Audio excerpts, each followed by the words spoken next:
Lindenhurst is a village of 27,000 on the south shore of Long Island, New York. These are the people who grew up there and their stories. Everyone I know is from Lindenhurst. Thanks for having me, man. This is pretty cool, man. Like anything Lindy, I support it, I just wish everyone else supported the same, but everyone has their own thing. It's cool, but thank you. I'm glad to be here. The real ones do, Yeah. Yeah, hell yeah. Let's bring it back to the beginning. What are your roots in Lindenhurst? So a lot of roots, man. But basically I wasn't born in Lindenhurst. I was a foster kid. So I came to Lindy, I think in 88 or 89. I think like 88 or 89. I'm from Brooklyn. I wound up becoming a foster kid, going through the system and stuff like that. Came out to Wading River to a place called Little Flower. They had it's kind of like it's a foster care place, but it kind of like it's a group home, but it looked like a camp. There's all these like different cottages and shit, and people just sat in there. And my social worker was able to get me into Lindenhurst, which is cool. But Lindenhurst is home. It's my home. And so what year were you born? I was born in 1978. Okay. So I am 46. Yeah, 46. Okay. Came out here when you were around 10. Yep. And so once you finally got settled in Lindenhurst, what were you getting into as a kid? I know you're a big basketball player. Was that always around from the beginning? So baseball was my favorite sport. But basketball became that. Yeah. To me, basketball is the shit, man. Like, obviously, I'm tall. You don't need to be tall, but, being tall helped with some things. But, yeah, man, I just love the sport, like just the game, to analyze it and all that. It was, good times growing up playing basketball at the parks and stuff like that. Yeah, hell yeah. Yeah, in like late 80s, early 90s, like it was getting really popular too. Yeah, I remember the first basketball game I watched was like the Lakers versus Pistons in the finals. And I saw Magic Johnson. So Magic Johnson is my favorite player. And he was 6'9" and he was the point guard. So me growing up, I'm 6'4.5". I've been this height since I was like 11, literally since I was like 10, 11 years old. And I just love Magic Johnson, the way he could. And that's another thing with my height. I was able to see the court, make easier passes because my height, shoot over the smaller people and stuff like that. But yeah, Magic, that's my guy, man. Lakers, I'm a diehard Laker fan. I don't know if you guys are Knicks fans, but number one always is the Lakers. The Knicks made some good trades, man. Like, I like some of the teams. I mean, I love basketball, so I'll go to a Knicks games, even though the tickets are fucking stupid. But yeah. Knicks got a good team, man. Knicks got a good team. Cool. Finally. They're doing it right, man. I don't know if they could win the title, but they're definitely got to be relevant for a couple years and at least have a chance, And you were playing in school as well? Yeah, I played 4 years varsity. You were varsity as a freshman, right? Yeah. I probably could have played as an 8th grader, but I was just immature kid doing stupid stuff. So I never really probably gave myself a real chance just because I was just a baby, But yeah, I played 4 years varsity. Most of the guys on the team, I already knew and played with them every day. They used to have intramurals at the high school. So me and my foster brothers, they would take me. And so I went to Albany Avenue because I was in special ed when I was a foster kid. And Coach Albano lived right down the block right there. And I found this out years later, but I guess some of the teachers must have called somehow and got in touch with him. Was like, yo, we got this kid here. You should check him out.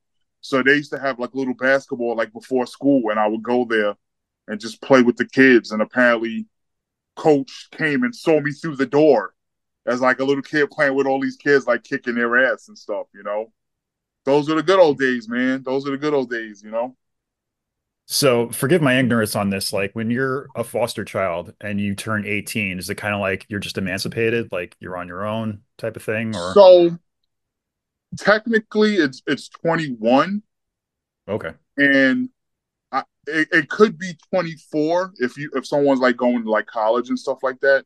But yeah, basically 21. Yeah, but you could leave if technically you probably could leave if you're 18, or like if someone's like real parents like wanted them to come home or whatever. At 18, they probably could leave and stuff like that. Probably got to do some things with the courts and the system and stuff like that. But basically 21. I was there to 21, and I didn't go to college right away. So if I would have went to college, I would have had a couple extra years. But And it was 21 the was same it. family that whole time?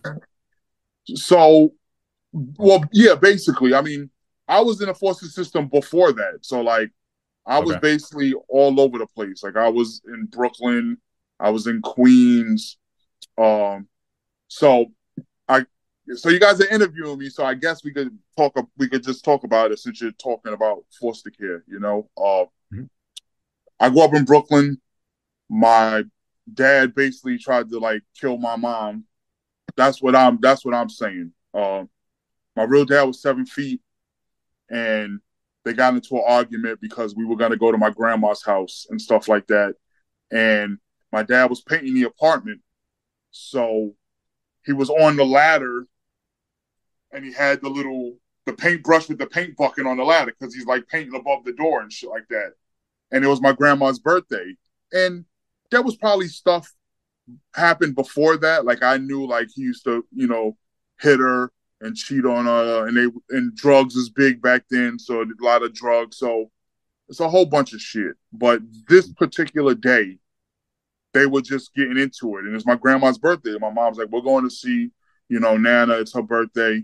And he's like, "No, you're gonna fucking help me paint this apartment and all this bullshit." And he just got pissed, and he fucking, as he's standing on the thing and we're at the door trying to get out the door, he like hits his hand on the door, and he was a strong guy. So she tried to open it, he fucking hit it, and then he literally threw the bucket of paint on her face, and then jumped off the ladder and started fucking beating her ass, bloodied her and all that shit like that. And I had to run to the neighbor in the apartment and fucking call the cops. And then basically they came, they took him away. That was the last time I seen him. Like literally the last time I seen him was he was fucking beating my mom up, fucking just punching the shit out of her. Boom, boom, boom, boom, boom. And then the cops literally came like 2 minutes later. The door was like open basically. And they fucking came in and fucking grabbed him. And that was basically it. But pretty much from that, my mom went on a fucking spiral that was just fucking going crazy. My Mhm. mom, so basically my mom got on welfare. She wasn't working. She was sick, I guess, from drugs and all this stuff. They said she died of cancer. She smoked crazy. I don't know. I don't believe that. I don't believe that. I think it was from drug use and all that stuff. But I'm a kid, so that's just. But I Yeah. know, like I see the little crack vials and all that stuff. I used to see my mom fucking shoot fucking crack in her veins with the rubber bands around her arms and all that. I seen all that. Like I knew it was bad. I didn't exactly know what it was until you look on the commercials and stuff like that. And they had those little kid commercials, don't do drugs and all that stuff, and they show you stupid shit. But my mom was doing that. Everyone was doing it back in the day. But also, it got worse when my mom, basically a single mom, Yeah. nobody there. It's crazy, man. I have a long history of just my life. So it is what it is. Once again, I'm happy to be here, talking to you guys, but life sucks sometimes, man. I mean, Yeah. a lot For of sure. times. Life sucks a lot of times, but Yeah. I'm I'm still here, so I honestly didn't think I'd be here Yeah. because that situation still like haunts me still to this day. I mean, How I could it can not? talk Yeah. forever, but it's it's crazy. But if that didn't happen, I wouldn't be here with you guys. I wouldn't probably be doing music or anything like that. Like, I mean, there's a lot of things I'm grateful for, and I still think to myself sometimes, would I change everything? You know, obviously people want their mom and their dad. You know what I mean? But who knows what path I would have went on? Yeah. If she was still here, you know, maybe I would have wound up in the streets doing stupid shit. You know, so I'm grateful. You know. Yeah. So coming here to Lindenhurst, you were still really young, but was there kind of a culture shock for you coming out to the suburbs from Brooklyn? So, yes, I would say yes. I was never raised. I was raised. There's no color. You know what I mean? And yeah, you're in Brooklyn. You see white people. There was a lot of Chinese people in my hood. You know, What part of Brooklyn was it? East New York. Okay. But there was definitely like a lot of Chinese people and Spanish people. There was some white people, but Yeah. you used to just seeing different people all the time, you know? And yeah, so I remember the lady, my social worker, she was like, you're gonna go to a town called Lindenhurst, and it's mostly white, but you're going to live with a black family, and pretty much the two block or 3 block radius is where all the black people in Lindenhurst live. Yeah. Shout out Robin Street. Yeah. So once you cross the tracks, right before the town pools, you had the first block there to the right with the Gordons and stuff like that. Then you had Victor Brown and his people on Robbins on the other side, and my side on Robbins. Yep. You had me and my family. And I consider the Tahalis black, but they're not really black, you know what I mean? But they're everything. But yeah. Yeah. They're everything, you know. They're a crazy mix. But they was at the end of the block. Like I was on one end and they was at the dead end, you know? And then there was a couple other people sprinkled around. But mostly it was like the 2 or 3 blocks right there. But some people looked at me, I guess, a little weird, you know? Number one, I was taller than everyone. So off the bat, they thought I was just older than everyone. When I'm like, I'm fucking got pimples on my face like you. I'm a fucking little kid, you know? Not even fucking hit puberty yet. Like, but there were, yeah, I mean, and until I started playing sports and really getting to hang out with people, then that's when everything changed. I'm not going to say because, I was a good basketball player, they want to be friends with me, but just playing in the neighborhood. Once you start playing with people and this guy's cool. Like, you know, the color and stuff basically like disappeared. But I mean, there were a couple of incidents, but that's everywhere, man. That's everywhere, you know? Yeah, it's definitely a thing, especially like between males. It's like if you show that you have a skill or a talent, it's like, all right, he's cool. He's proven himself, you know, even though it's kind of stupid. I was the same, you know. I'm like my mom, man. She's just like a loving person, like to have a lot of friends. I didn't want people to be intimidated by me. Obviously, some people were just because of my height. But I was cool, man. And I guess, you know, hanging out with some of the girls, trying to get like the girls in the neighborhood, they're like, we don't know you. And the parents are like, some of the parents were a little like funny, you know? And it was like, oh, he's your friend. That's cool. And there's like, oh, we're dating. And they're like, oh, that's not flying here. Like now he can't come back over knowing that and all that stuff. Like little stupid shit, but people evolve. People just see that color, it doesn't really mean anything. It's about the person, you know? So I overcame, I guess. I mean, gotcha. It is what it is, man. And so now getting into like high school and early college, when does music come into play for you? I love music all the time. Everyone knows I used to walk around my fucking headphones blasting. Junior high, high school, I used to get my headphones taken all the time because I would like go to the bathroom and take my headphones and fucking all the teachers could hear it while they're trying to teach the class. And it was like, either turn that shit down or we're taking it. So I had to get new Walkmans all the time because I just was in my own world, you know, and it would just, all right, this is it. They catch me, give it up. I could go to principal's office and like, nah, you can't have this. Like, they already know, like 3 and 4 teachers already complaining. Like, so literally I had to go, I went through a lot.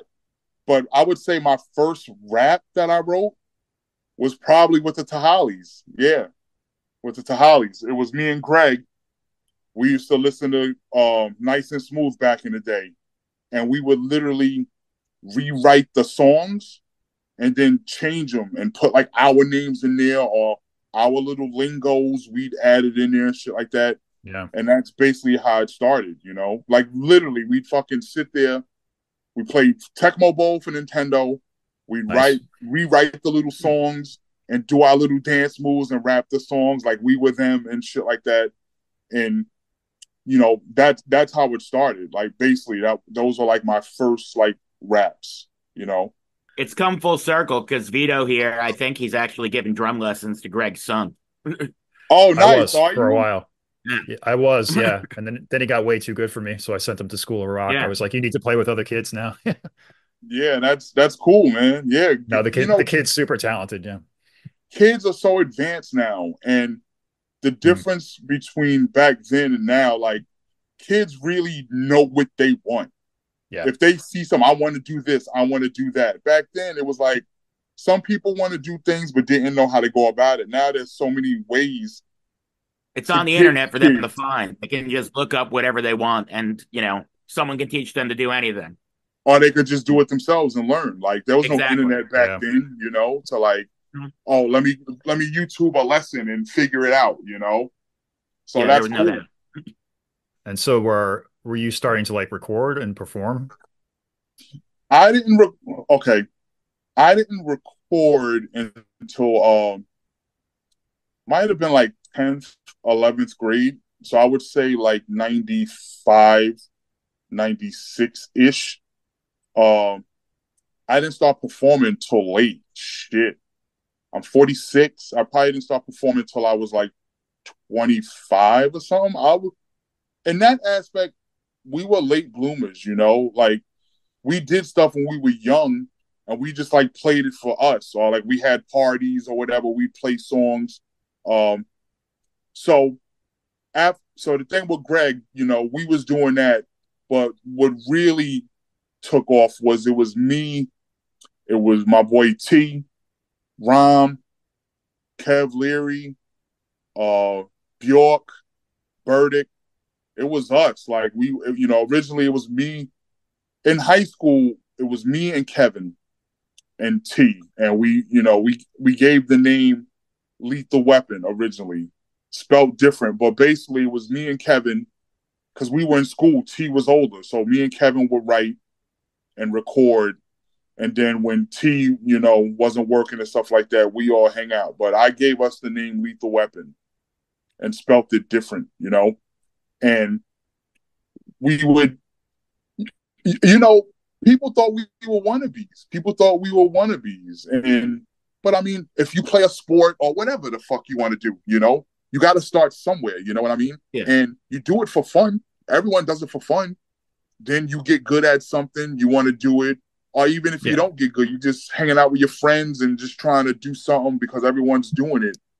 But it came to a point to where even though we're all friends and stuff like that, everyone has their own taste of music and stuff like that. And when you get super into it and you're not around your friends, you start to do it by yourself and create your own path and write your own stuff, you know?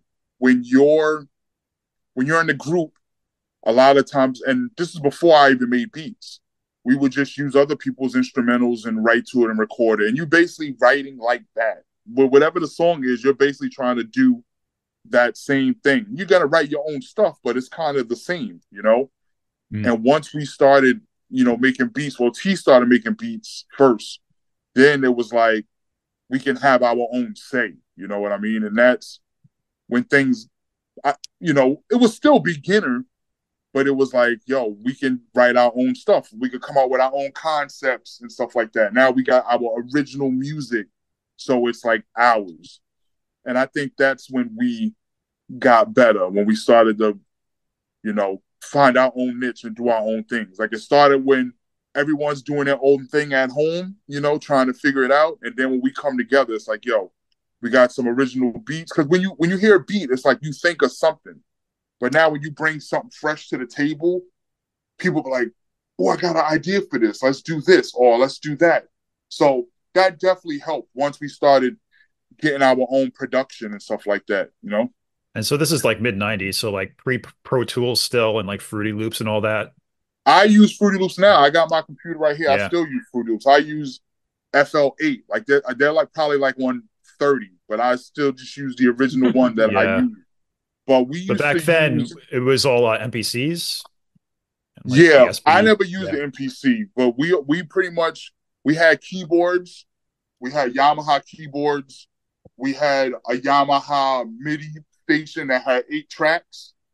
So Okay. you can, and it had a quantized thing. So even though we were doing, we try to do a little creative shit, you can quantize it and it will make it sound in sync good. You know, it might, sometimes it was exactly what we played. Sometimes it was a little variance of what we played, but it quantized together. And we just went off that. And we had a little 4-track tape recorder, or I got a tape deck here. We would just plug the computer thing into the back of the tape deck and had a little speaker, and we just passed the microphone back and forth as we recorded. Literally one microphone. It wasn't even 2. No, I'm sorry. It was 2. But if it's 4 of us, we had to know, okay, you're going second, you're taking mic 2. Whoever's going third is going to take mic 1. And we would just do that live. And it wasn't like you fucked up, you re-recorded it, or we just left it like that. But I have like all those songs and stuff like that. Yeah, you can't punch in or cut and paste or anything. Yeah. Yeah, you just do it once, and if it sounds good, we keep it, or as best to good as possible, you know. But even that, even those times, listening back, like it's just number one, we love what we was doing. It was a grind, and we were getting better at it, so we stuck at it. Like we played basketball. Every once in a while, go to the mall or chase some girls, or do music, and then we listen to it while we go to the mall, or listen to it while we're going to play basketball. Like, so it was basically everything, man. It was everything. And also like one of the best eras of hip hop ever.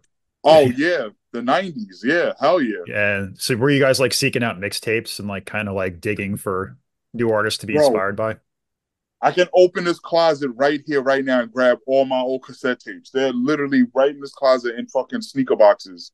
Like from back then, the 90s. I used to go to the wall right here before. Well, Looney Tunes was always there, but the wall was right across the street. Yeah. The wall had the thing to where you had the little clamp. So when you bought like 10 tapes, you get a free one. So I still got the wall stickers on the cassette tape. So, and I'm in North Lindenhurst. So we would come over here and get tapes at the wall and get tapes at Looney Tunes. But also we used to go to Busy Bee back in the day. So Busy Bee, Uncle Phil's upstairs, they had all the mixtapes and shit like that. So like the stuff you couldn't, like the real underground stuff, you can't get that at these stores because they're like legit. But there, they were like actual DJs working there, and they would make the tapes or go to Queens, or guys would come in and drop the tapes off and stuff like that. So we always had it. Like I was the last person to buy CDs. I was like, I wanted the tapes because they were so cheap. When CDs came out, they were like $21 like originally. And I was like, I'm gonna buy this cassette tape for fucking $9.99. So I'll get 2 of these while you get 1 of those, even though the quality in CDs were a lot better. But yeah, I still have all my cassette tapes. Cassette tapes were the shit. The instrumental cassette tapes, I got those. All the certain DJs that were on like Hot 97 and all that stuff. All that stuff. I still got all that stuff. All the magazines, the Source magazines, XXL. I got 3 bins in the closet that you can barely lift with all magazines, like all of that shit. I won't sell them. I thought about selling them, and I thought about maybe giving them away, but I have ideas in my head. So like if something was to pop off, I can use those. Okay. Literally magazines from 94, 95, 96. Like I never ripped out a page in any magazine. Like I kept it clean. Like some people, yes, there were some magazines that I took from my friends that I took the posters out, and I used to have posters. I used to have basketball posters and rap posters all in my room in Lyndhurst. Like even the top of the ceiling, I would fucking have them everywhere. And I shared a room with my foster brother. I would put shit on his side, on my side. So when you came in, you just saw all of it. Like that was like my thing, you know. And now I still got shit hanging up here. I can't help it. That's just who I am, you know? It's actually inspiration. It's inspiration, you know? Some people just look at it as like a fad, but it is inspiration. My old apartment, I used to have all the cassette tapes, not the cassette tapes, the CDs. So when I produced people's CDs and they got real copies made, I would hang it all on the wall. All the old tickets I would hang on the wall. So when people came to the house to hang out or record, they would see all of that and they'd get inspired. Like, damn, I want to get my CD up here. Or you did these shows with these stars and stuff like that. It all started from kids, man. When you're just like rapping and like, damn, there was no shows. Like we never went to shows back then. I don't even remember when's the first actual show I went to, but we was always like, damn, imagine going to these concerts and seeing these guys or meeting guys and stuff like that. You just keep that. And when you're writing and, you know, some even, we'll just say some guy later, yo, I heard your tape. Like, yo, that was pretty good. It's like, oh shit, someone liked my music. And that just gives you like the drive, you know?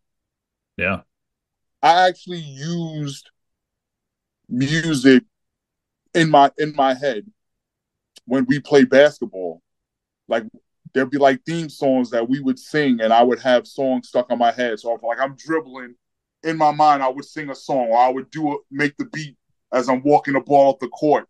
And also using that when I do moves. Like I'm thinking of something and I'm literally singing a song in my head when I'm doing a move. And I'm like, this shit's crazy. You know what I mean? Like music's everything, man. People compare basketball to jazz sometimes because it's very like improvisational in a way. Yeah. Yeah, definitely. As opposed to like football where it's like, you know, very methodical. To me, that's why basketball is the best, like to me. Because you can improv on what the defense is doing, or even if the defense is forcing you to do something, if you have the skills to even still score when they're forcing you to go one way that you normally don't go, it's cool, you know? The footwork. But even like when you see highlights, so in football, like if a receiver breaks a guy down and they're sprinting, it's cool. But literally, like in basketball, if you got to dribble and you got to do something, it's like music. It's art, you know? Yeah. Or if you're flying in the air and you're switching hands, like you see some of the highlights where they put it in slow motion and you could just picture music to it. It's like... There's like a grace to it, yeah. Yeah, hell yeah. Hell yeah.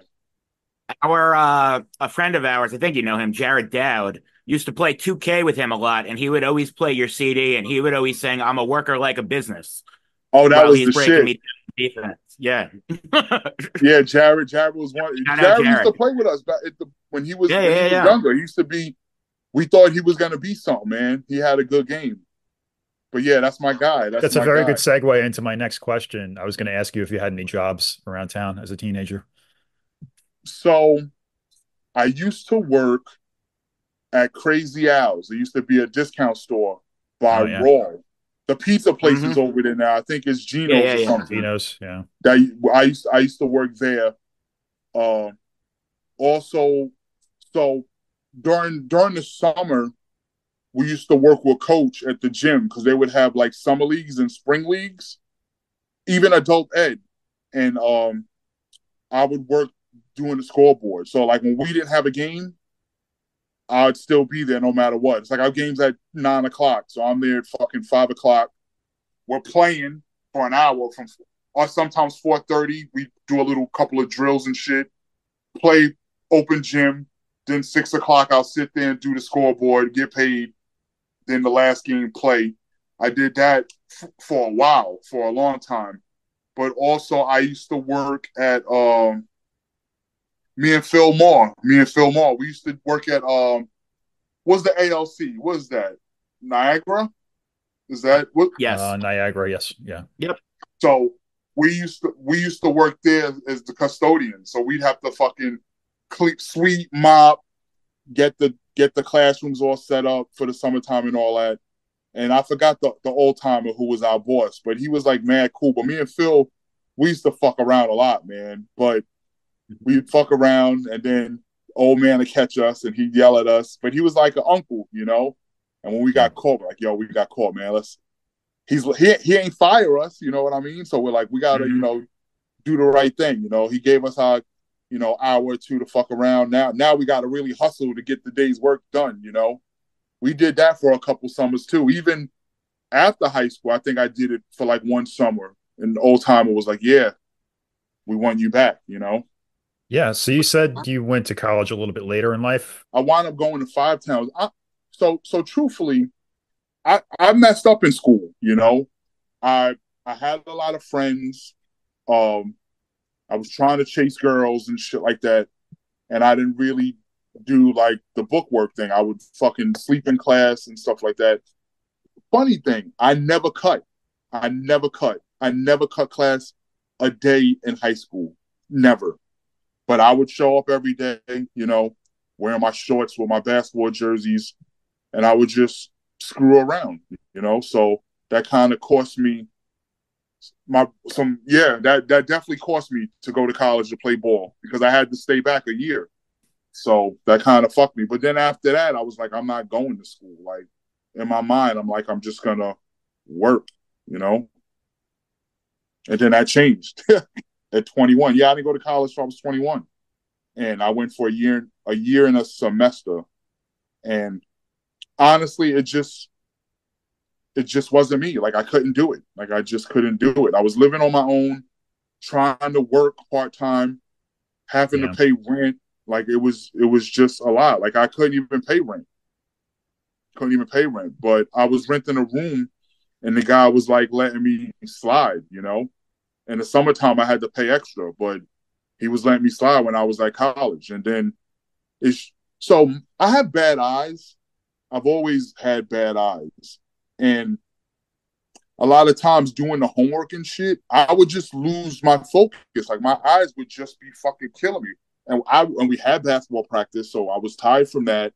And I would try to like read chapters, and I just couldn't do it. I would have to like start from the beginning like 4 or 5 times in a row. And I'm like, I can't do this shit. So I was just trying to like skim through stuff, but I wasn't. When you're in school and you're doing it and you're at it, kind of like if you're working or you're doing something, you're like in the zone, so you can like just bypass things because it's like you're already in motion with it. So not going to school for 4 years and trying to learn stuff, and I just couldn't do it. I just couldn't do it. And I was writing raps in school too. I was writing raps in college because mentally I was just going and I had so much on my mind. And I was like, and were you studying music at Five Towns? I went for business management and audio recording. And it's crazy because audio recording I flunked. I just the shit didn't comprehend to me, like the boards and all that stuff and the terminology.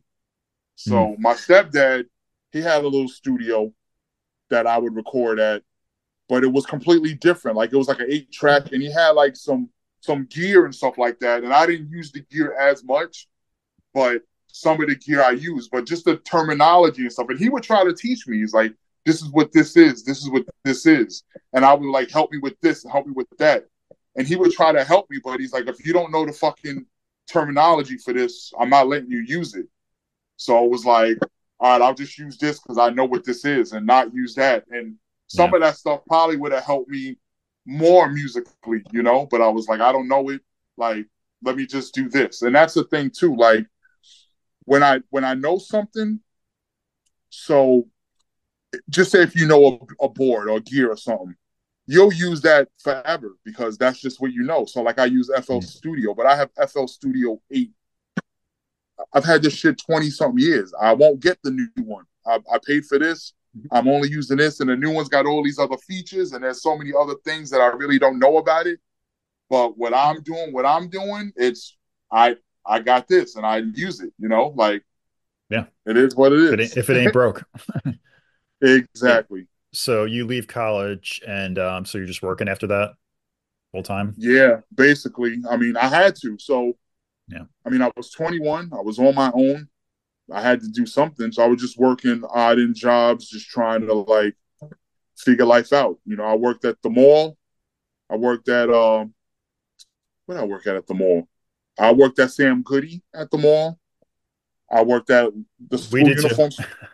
You worked at Sam Goody? Yeah, I Yeah. worked for one holiday season with him. He was there a Bro, little longer. who Yeah. was the manager? Kevin? He was the manager. Yeah. Hell yeah. Kevin used to wrestle. He used to wrestle. Yeah. And I played Some flag wrestle- football with him. some. Yeah, yeah.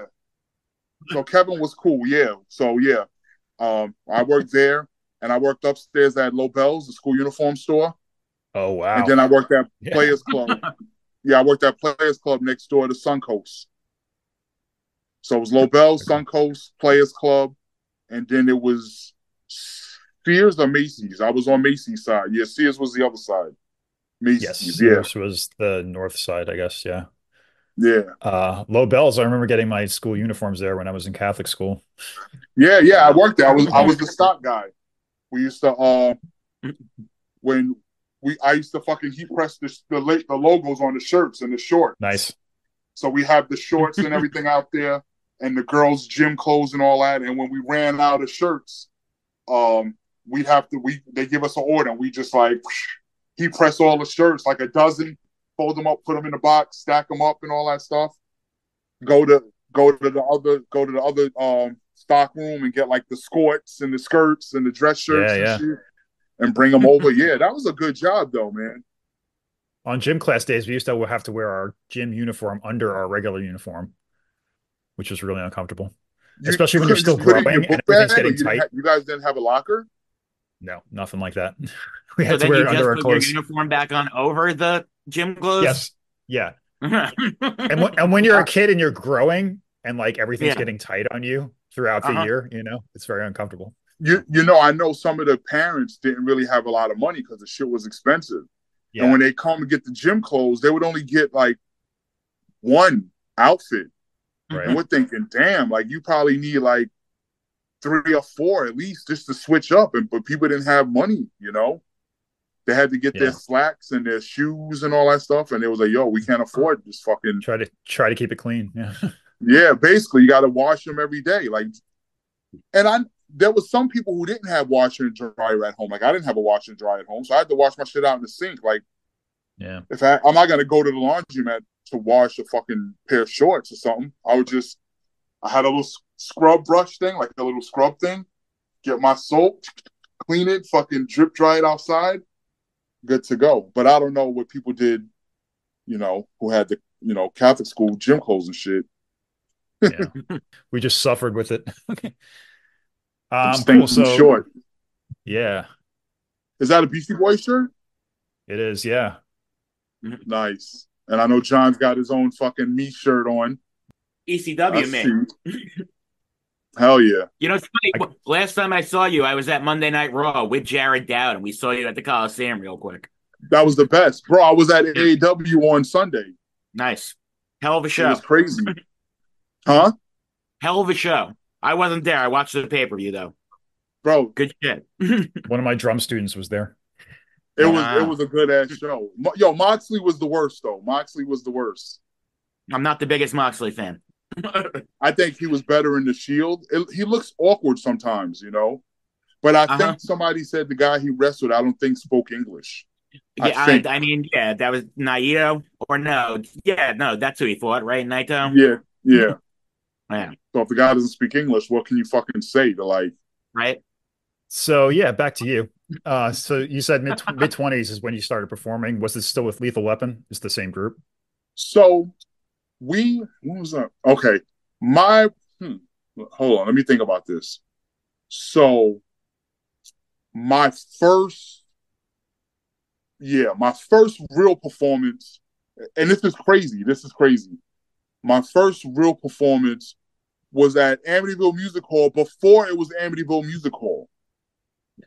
Somebody had like a little show there, and I went there and performed like one song. Like literally, it wasn't even Amityville Music Hall. I don't even know the fucking name of it. It might have been Broadway Bar or Village Pub South, or I don't even know. That's how it was the wrong way in back in the day too.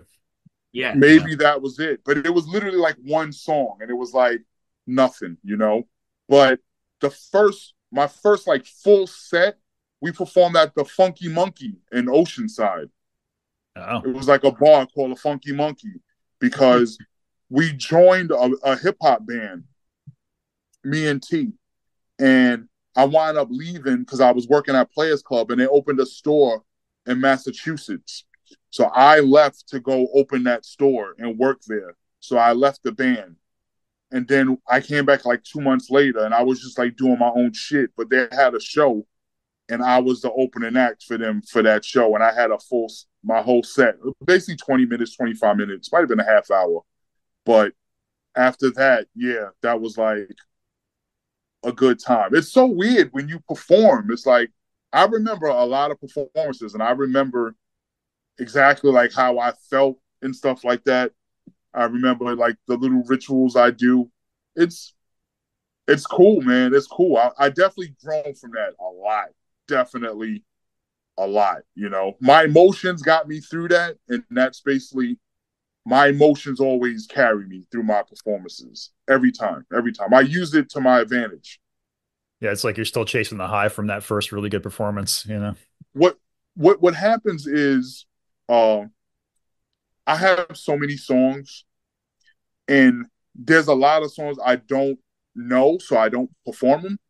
And then there's a lot of songs that I know it, but then not that I black out, but my emotions during the show will sometimes get me to not remember and freeze. But I don't freeze, if that makes sense. I always improvise and always freestyle and stuff. Like, I'm not a great freestyler, but when I'm performing the songs and I forget them, I can freestyle good because I'll know exactly where I'm at in the songs.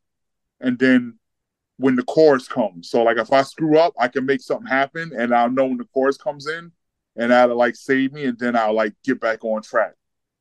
So do you think your basketball training kind of like kind of conditioned you for that, like to think on your feet? Yeah. You know, so here's the deal. Some people, this could be sports, it could be life. Some people think everything's going to be perfect, and everything's not going to be perfect. You're always going to have to improvise on something. And of course, when you perform, when anyone performs, you're a drummer. If you're playing drums, you don't want to fuck up. No. But if you mess up, how do you improvise to make? And the good thing is, I've been performing by myself, basically. When I'm with the guys, it's easier. But when I'm by myself, I can recover to where no one knows. If you're performing in a group and you mess up, someone may forget their shit and look at you and be like, you know. Yeah, because sometimes they depend on you for the cue. You know? Yeah. Exactly.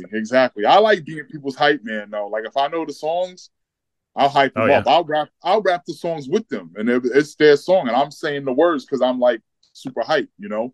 But yeah, basketball definitely helped. Definitely, it's just it's so funny, man, because basketball, music, it's definitely the same.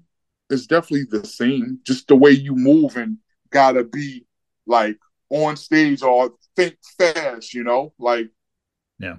Sometimes I get too relaxed, and that can throw me off a little bit because I'm like, oh, I got this. And then I'm like, oh, I don't, you know? But most of the time I'm in my head and I'm like really focused. But sometimes, when you're performing, and there's certain things when I know I'm in the zone performing wise, because sometimes like I won't drink water. Sometimes I'll drink a lot of water, but sometimes I won't drink water. And like when I'm in the zone, I want to keep going. Like, I don't want to stop the momentum. Like, sometimes I don't want to talk, play the next song. Like, I could feel it, like, just go. And then sometimes certain songs that I perform and I get in the zone, I feel it in my mind, my heart, but sometimes I can see it like right in front of me. Like, if it's a story kind of song, literally I can see it like you're watching TV right in front of me. And that like helps me with my emotion I can give the extra emotion, because it's like I'm seeing it happen. Almost like you tell a story and you start crying because it's like hits you. Like, sometimes when I rap, that shit is like right in front of me, or I can spot someone out and I can like see they're like really invested into what I'm doing, and I'll just lock with them, and I'll just be like rapping or whatever, and I won't even look at anyone else. Like I'm like at you, you know, and it's like it's awesome because when you see the person like engaging with you, it's cool, you know.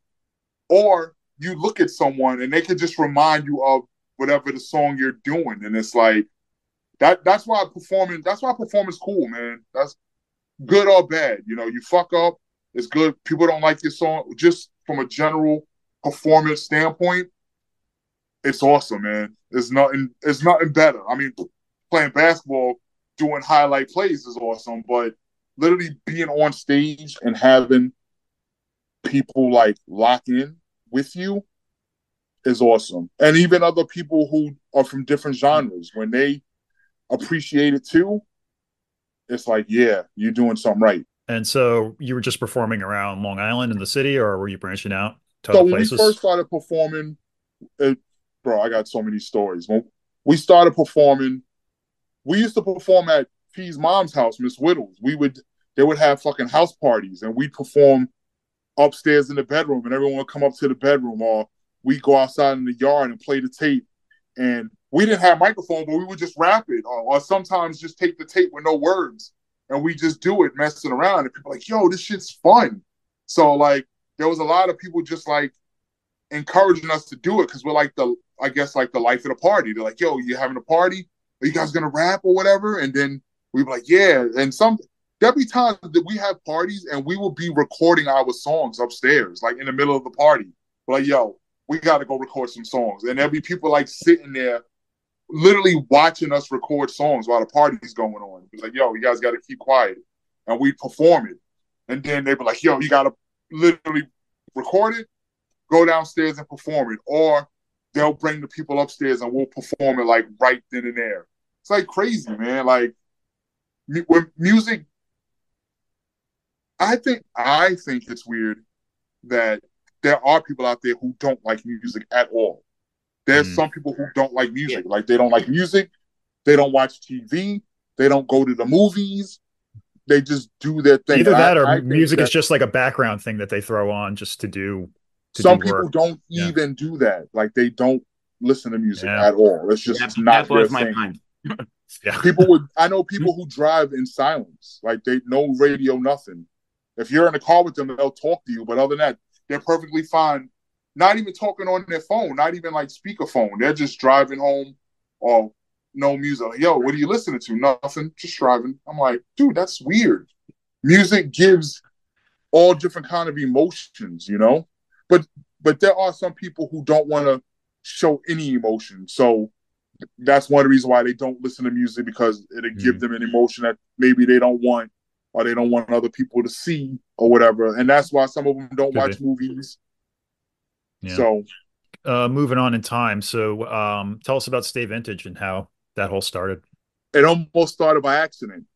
Okay. But so I started working at Viking, the t-shirt company on Montauk Highway.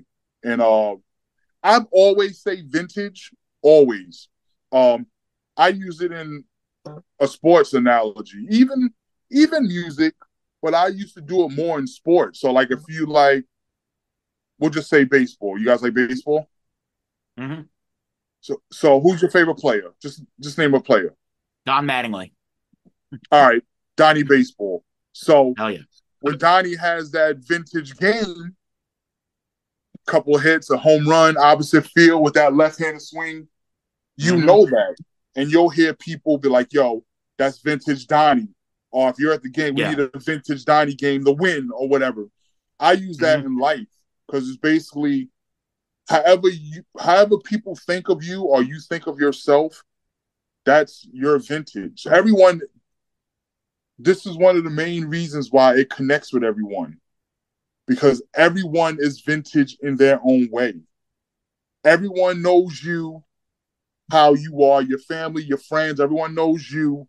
So when you act different, people know. But when you're in your zone, they're going to say, yo, that's just John, that's just Anthony. It's like, that's vintage. So basically, I was like, I wanted to come up with a T-shirt thing. I wanted to print T-shirts, and I wanted it to say "Stay Vintage." But on my couple of my albums, I had Vintage 1, Vintage 2, Vintage 3. So Vintage 1 was inspired by emotions, and that's me. Like, I'm the emotional one out of all my friends. So that's the Vintage JJ. So even when I talk, I get like when I'm into it, like, that's just me. That's the emotion. So when I had the Vintage 1 album, I got shirts made that says "Stay Vintage." Check that. The second album, I said I want to get shirts, and we're gonna do fucking "Stay Vintage" shirts. Now, I honestly had no idea it will blow up like that. You know what I mean? I believed it. I said, I'm going to sell this thing and I'm going to package it with a T-shirt. So I was like, $20. I should have sold the shirts for more, but I just wanted people to have them. I have a tricks about those too.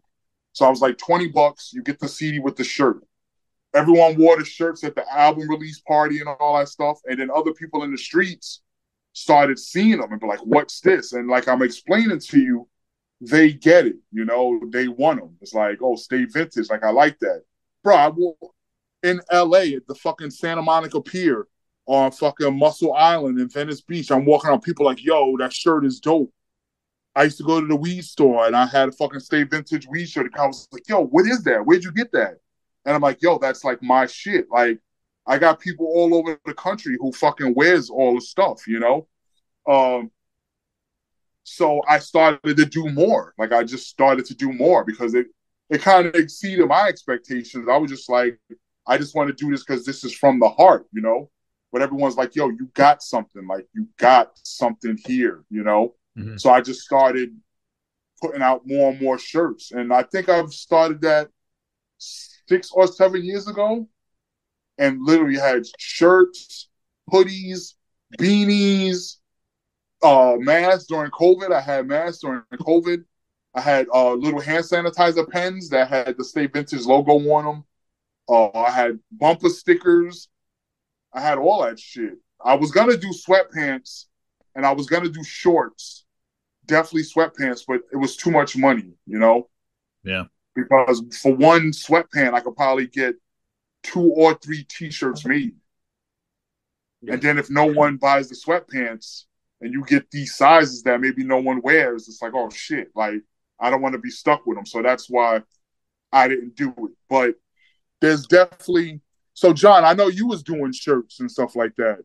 I'm not on Facebook. Like, I haven't been on Facebook in probably 3 months, 2 months, 3 months, no social media. But I see the little things come across my screen, but I just don't open it. But I know you had your shirts. Like, I had Bulldog shirts too. I had fucking Bulldog Nation shirts, and then I had hoodies, and I had "Stay Vintage" on the back, on the bottom of the hoodies and shit like that. But Lindy is fucking green and white with a tint of yellow, So there's only so much you can do with like a Lindenhurst shirt, you know what I mean? But with "Stay Vintage," you could do different colors and different designs. And so if anyone's listening, is this going to be audio or video or both? Just audio. Audio. Okay. So whoever's listening, check this out. So if you getting into merchandise and doing shirts and stuff like that, say you do a regular black shirt. I always did black shirts because white shirts are easy to get dirty, but I've done white shirts. But to me, black is like, you might drop something on it and it might not come completely clean, but it's black. And if it's like in a small area, you can still rock that shit. No one's even gonna know the difference, Yeah. But like your shirt, like I'll use your shirt as an example. Is that gray or white on your meat, John? That's white, just white on black. Okay. So basically, you probably could print shirts like that. Now, for me, when I was working at Viking, when you get shirts printed, to get silkscreen, you had to do 24.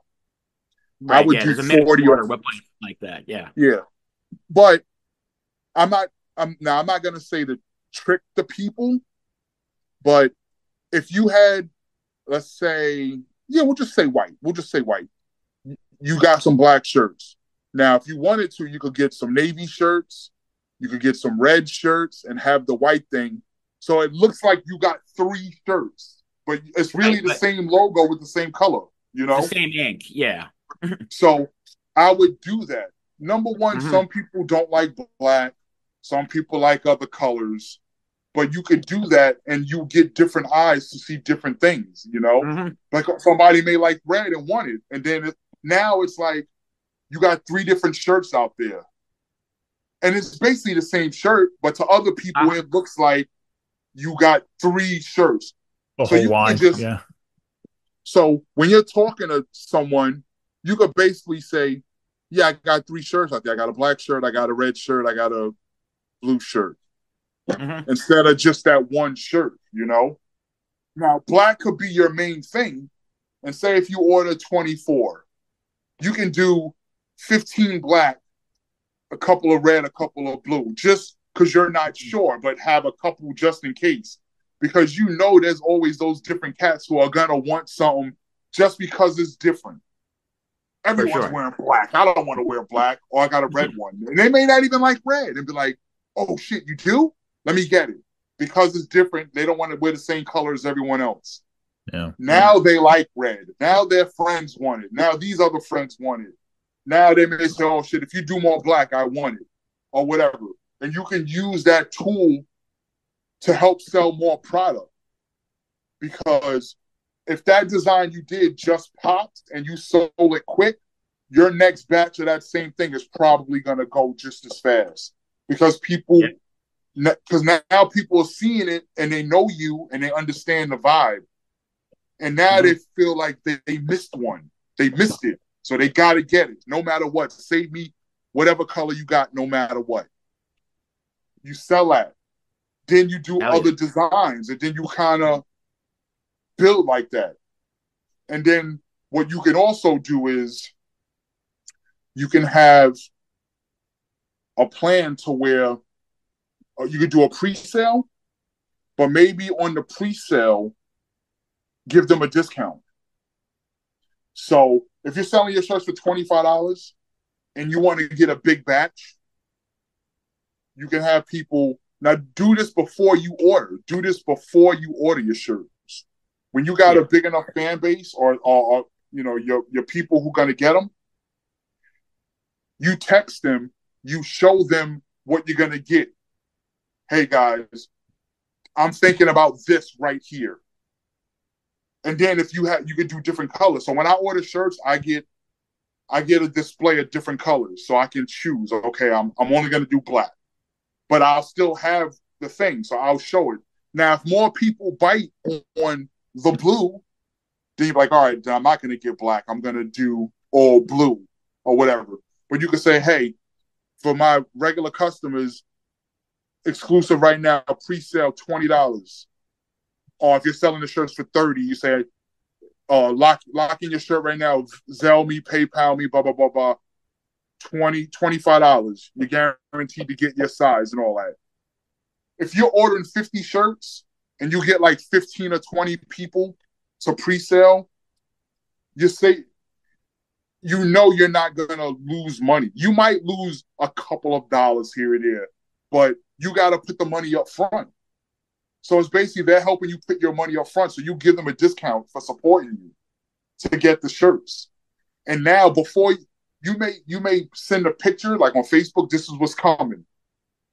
But before you post the final one that it's ready to go, you give those people their shirts before you even post it. Like people don't even know it's ready. And now they're out in the streets with the exclusive. And now you're going to get fucking more people. Like, oh my God, where are those shirts? Like, where are those shirts? They're not even out. You can say they're not even out yet. How did they get it? Yo, they're exclusive. Like, how do I be exclusive? And then you could charge them the $25 before the shirt comes. And now when you post that shit online, you basically sold all your shirts already. Right. And then that's how you keep building, because more people got like, yo, I want. And yeah, you got to try different designs. Some designs may sell more than others and shit like that. And then the ones that don't pop as much, you give a discount just to get them off or whatever, you know? Mm-hmm. Like, yo, I got this joint inside. This is really dope, blah, blah, blah, blah, blah. I'll give you a $5 discount. Oh, all right, cool. Because they're friends with you and they want one, and it may not be their favorite, but they'll get it because they're supporting you. And then maybe one of their friends may like that, and then it's like, oh shit. So it's like a revolving thing. Here, let me show you something. I'll show you something. I'll flip this around for you. So you see that right there? Mm-hmm. Mm-hmm. So I had a photo shoot at Venetian during COVID, and I had different shirts and stuff like that.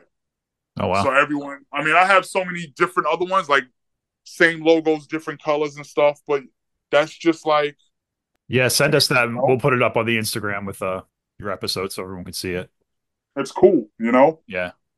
Sorry, I'm talking too much, but. No, it's cool. All good. You guys asking questions, so I'm just like, yeah. That's what we do here.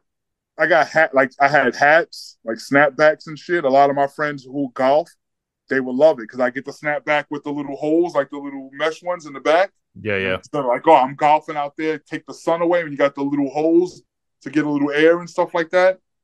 Like, it's cool. Like, I haven't put anything out in a while. Like, I have a couple ideas, but I'm just money's tight, you know, and I'm working on my little radio station, so that's where most of the focus goes to. Yeah, that's what I was going to ask you next. That parlays, the clothing line parlays into a radio station.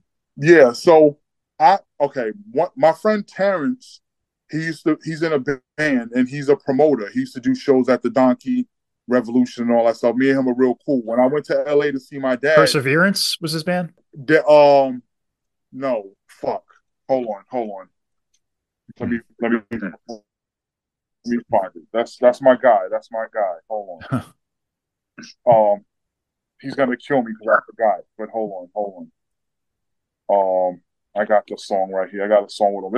It's like rock metal. Hold on. Don't kill me. I'm taking too long. But hold on. Terrence Trent. Here we go. Dead Superstar.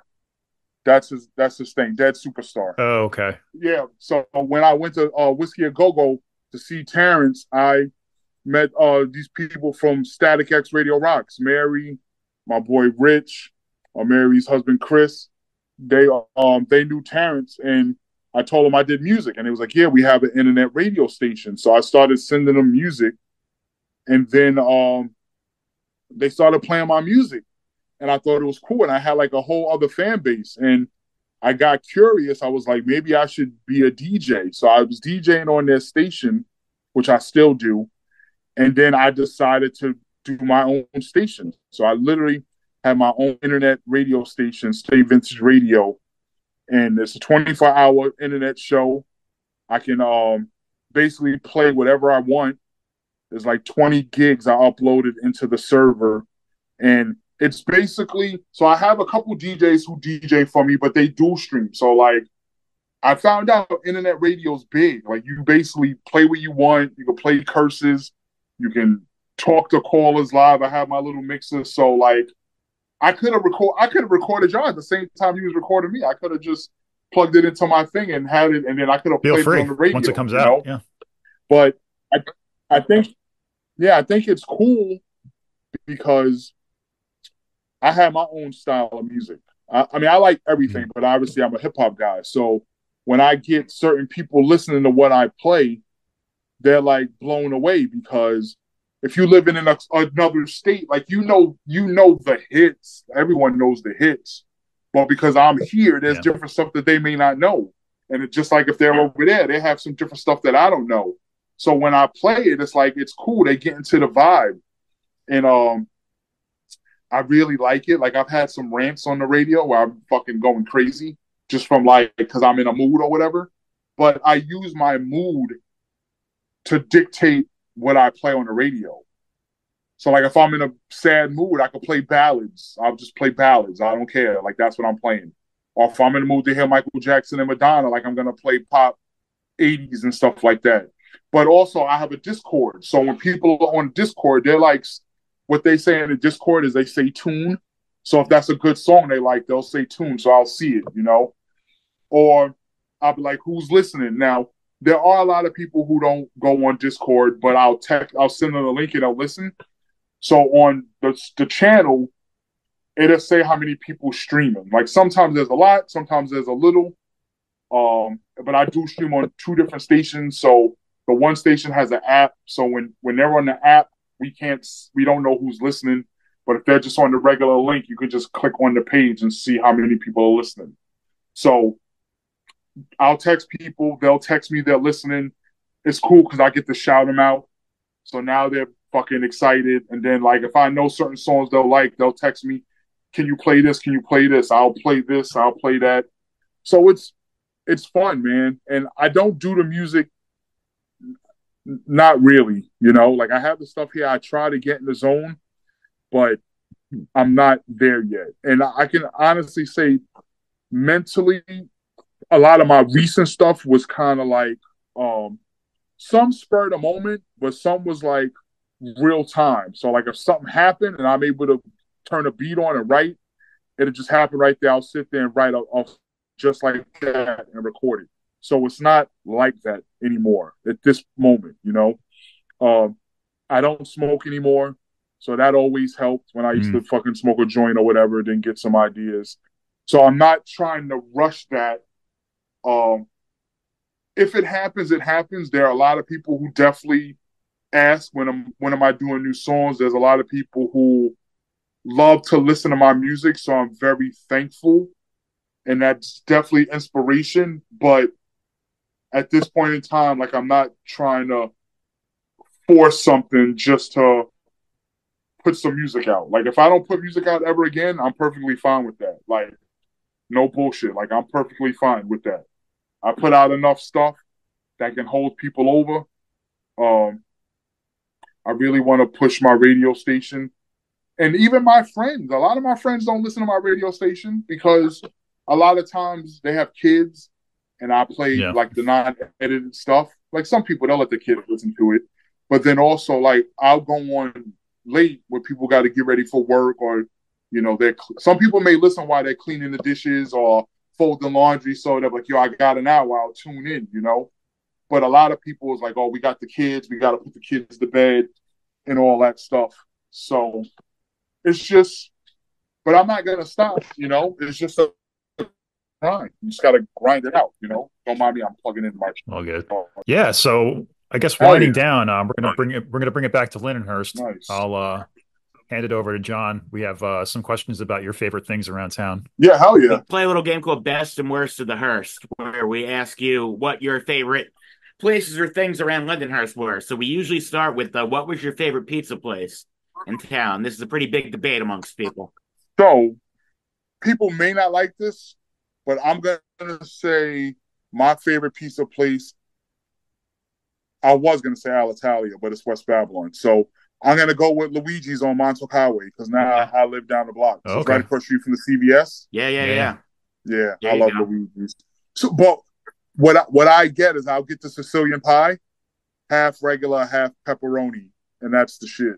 That's the move. All right. Next we move to Chinese food. Where's the good Chinese food spot in Lindenhurst? Ooh, that's a good one because some people like Doc Lau's. Yeah. On Hoffman. Yeah. By that's a good one. That's a good one. Closing up. Damn, that is a good one. The one, are they? Yeah, I believe so. They're closing. I think they're only open like a couple days a week now, but I think they sold the building or they're selling the building. That's crazy. There's so many, dude. The one by Green, at the corner of Green by the 7-Eleven. Hang. A lot of people hate that. Yeah. But honestly, they give you the biggest fucking portions, man. Yep. They got to shrink wrap those fucking. Yep. That's a good one. The one by me and Tahali on the corner of Straight Path and 109. I remember when they first opened up, right across the street from Burger King at the corner. Okay. On Straight Path, right at the light right there. Next to the Turkish place. That one's good. Yeah. Oh man, there's so many, dude. The one by Raw, across the street from Raw. I remember when they first put that there. Yeah, that bro, that's crazy. I'm gonna say I'm gonna say the one by Green. Okay. The one by Hang, hang. Green. Yeah, yeah. What was I gonna say? Next one, it's the best 7-Eleven in town. I think we have about 6 of them. So the one I'm gonna say the one by Raw. I'm gonna. Well, oh no! Hold on. The one on Montauk Highway, it was the bomb one too By Bauer. across the street from the diner by Bauer. Yeah. That was a popping one. The one by Raw, I don't go there as much, but I mean when I go there, it's all right. The one on Straight Path, the corner of Straight Path, going towards Copeg. Yeah. That one. Straight Path That Sunrise. one's good. That might be my pick. Yeah. Hit that on the way to band practice back in the day. Wow, bro. Like, that's hard, man. I'm going to say the one by Bauer. Okay. Hell yeah. And what else do we have? Okay. Where was the best spot to get alcohol when you were underage? Oh, that was easy. So I have two. Beer or liquor? Well, I mean, you got to go to different places for each of them, so we'll take both answers. Okay. Yeah. So for beer, it was the gas station across the street on 109 from Burger King. Okay. I still get my gas there. But yeah, back in the day, I used to go there and they would never ID me, especially like when I had my facial hair and all that shit. I wouldn't shave and shit. The full service guy just left there. Bro, I went there and he was walking across the street and I said, "Yo, Poppy, what happened?" They fired the guys. Yeah. Yeah, that's my favorite gas station because they pump the gas. The little guy. He said, "Yo, what's up, brother?" And I'm like, "Yo, what's up, man?" But I do get gas at the old Ronald's sometimes. Hell yeah. But or the gas station in town because they pump your gas. Yeah. But so where we get liquor? All right. I don't know if they're gonna listen, but so in North Lyndhurst by the Chinese spot on 109, the Ravishades used to own the liquor store. Oh shit, yeah. And fucking they used to hook us. Well, not everyone, but they used to hook us up. Yeah. Fucking Eric, Scott, rest in peace, Scott, and their fucking sister, and Mr. Ravishade. They used to work there.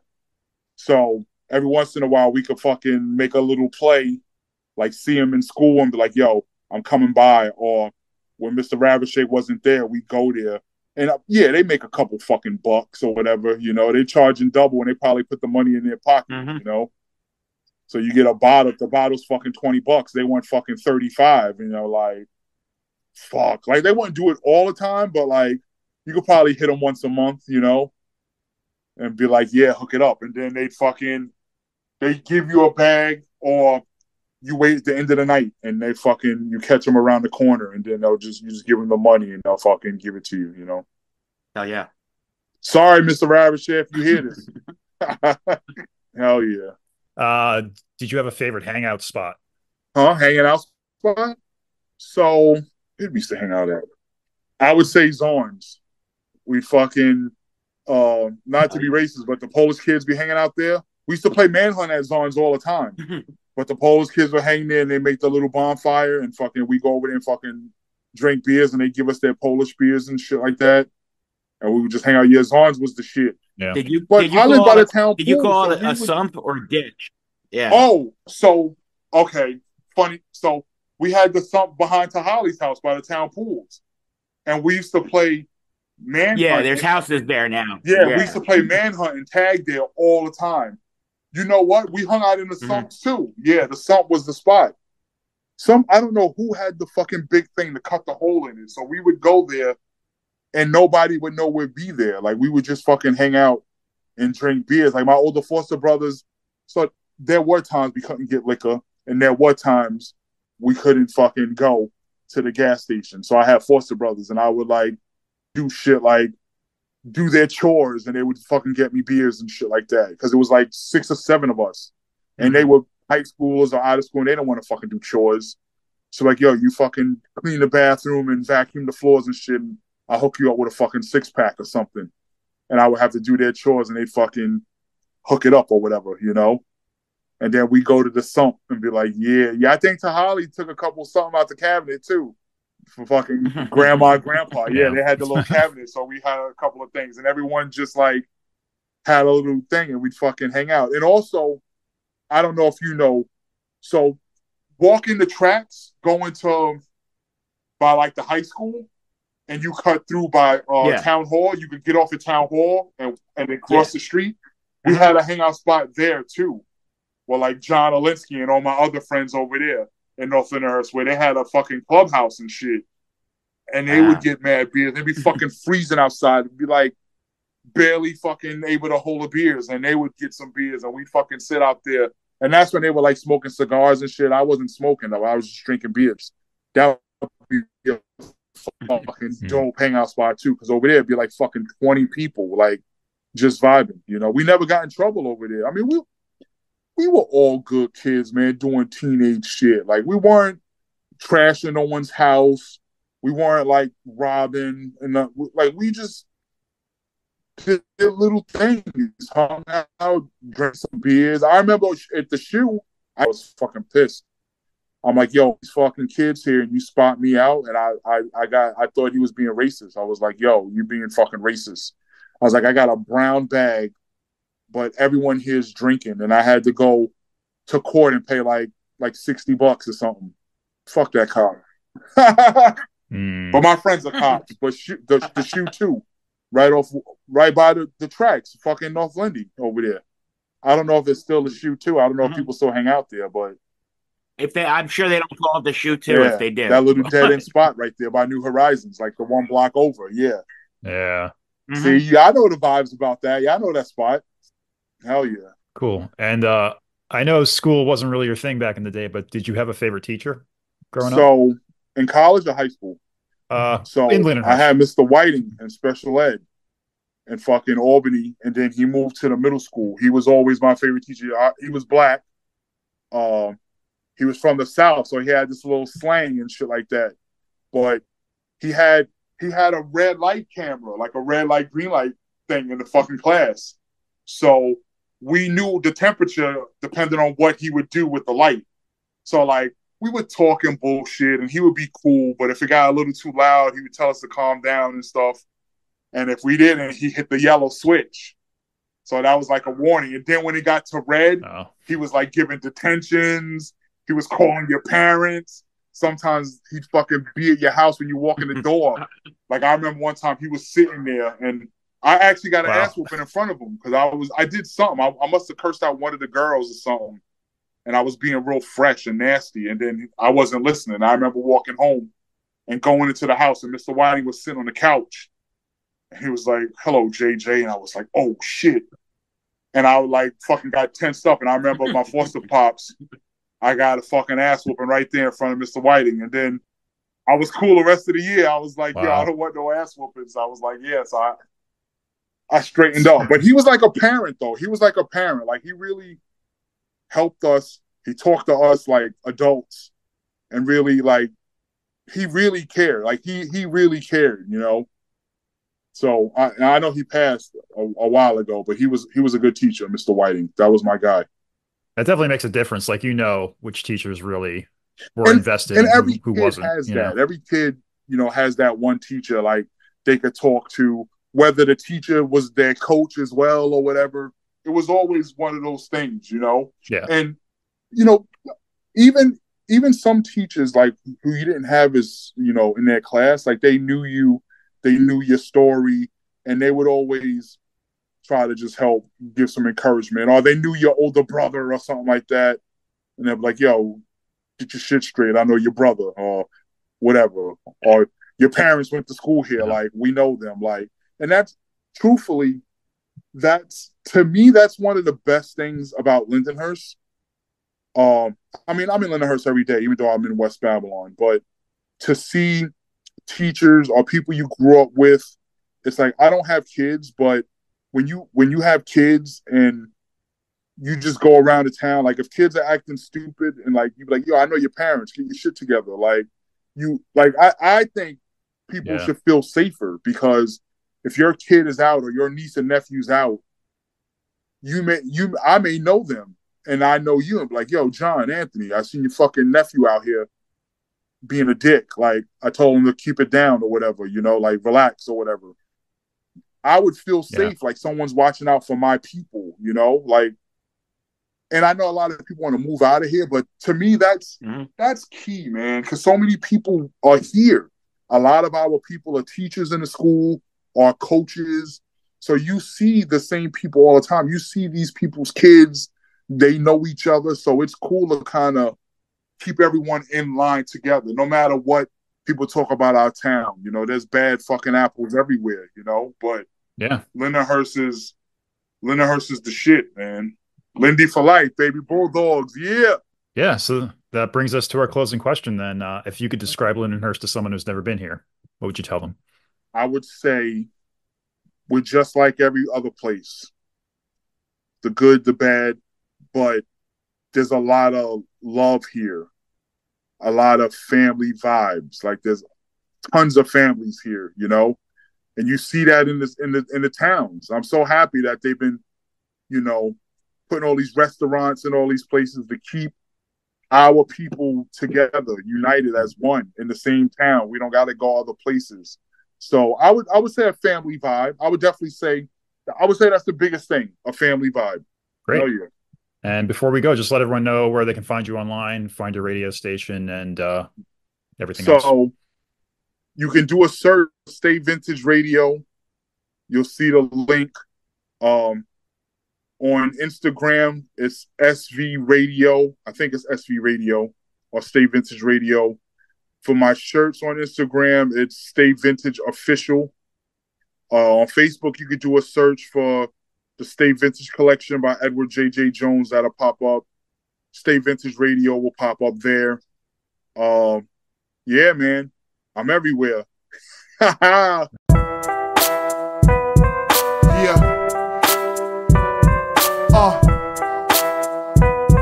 Live from the basement. Yes, you buy. Gotta get this shit off my chest. You buy. Pass, you buy. That's the goal here. Pass, you buy. Yeah.